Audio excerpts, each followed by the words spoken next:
What if I told you that being a Nigerian abroad could cost you your life? Not in a war zone, not in a terrorist attack, but in a country that calls itself your brother. Right now, a storm is building between Nigeria and South Africa. 2 Nigerians gone, killed under shocking and controversial circumstances. And now, the Nigerian government is speaking out. But here's the real question. Is this just another diplomatic statement, or the beginning of something much bigger? Stay with me, because what you are about to hear is deeper, darker, and more dangerous than you think. Let's break it down. 2 Nigerians, identified as Amaramiro Emmanuel and Egpenyong Andrew, lost their lives in South Africa under troubling circumstances.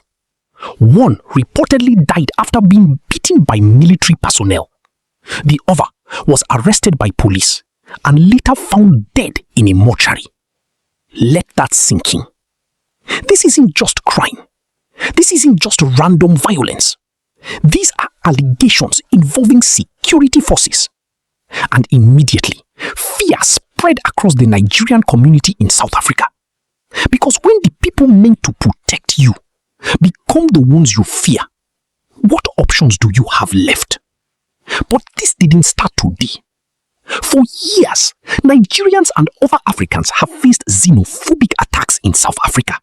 Shops destroyed, people chased out of communities, families forced to flee overnight.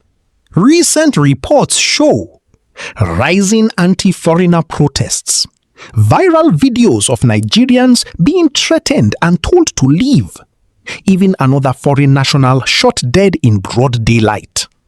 This is no longer isolated. This is becoming a pattern. And the question is, why? Is it economic frustration? Unemployment? Political rhetoric? Or is it something deeper? Something that no one wants to openly admit? Now, the federal government of Nigeria has responded. They are demanding full investigation, justice for the victims, protection for Nigerians living in South Africa. On paper, it sounds strong. But Nigerians are asking, we've had this before. What's different this time? Because this isn't the first incident. And every time something like this happens, there's outrage, statements, and then silence. So people are beginning to wonder, is Nigeria doing enough to protect its citizens abroad? Or are Nigerians on their own once they leave the country? South African authorities have also spoken. Investigations. President Cyril Ramaphosa has even urged foreigners to respect local laws and traditions. But here is where it gets controversial. Many Nigerians feel statements like that shift the blame. Because the real issue is not just respecting laws. It is about safety, equal treatment, human dignity. And right now, many Nigerians say they are not getting that. Imagine waking up in a foreign country and suddenly realizing you are no longer safe.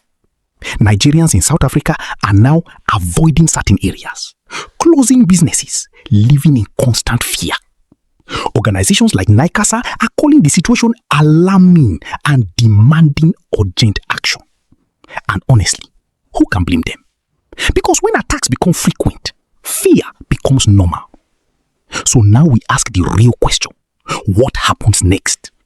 Will Nigeria escalate diplomatically? Will sanctions come into play? Could this damage the relationship between two of Africa's biggest nations? Because let's not forget, Nigeria and South Africa are supposed to be allies. But right now, that relationship is being tested. And if this continues, it could turn into something far more serious than anyone expects. At the end of the day, this is not just about 2 lives lost. This is about 1. The safety of millions of Africans living outside their home countries. 2. The responsibility of governments. And 3.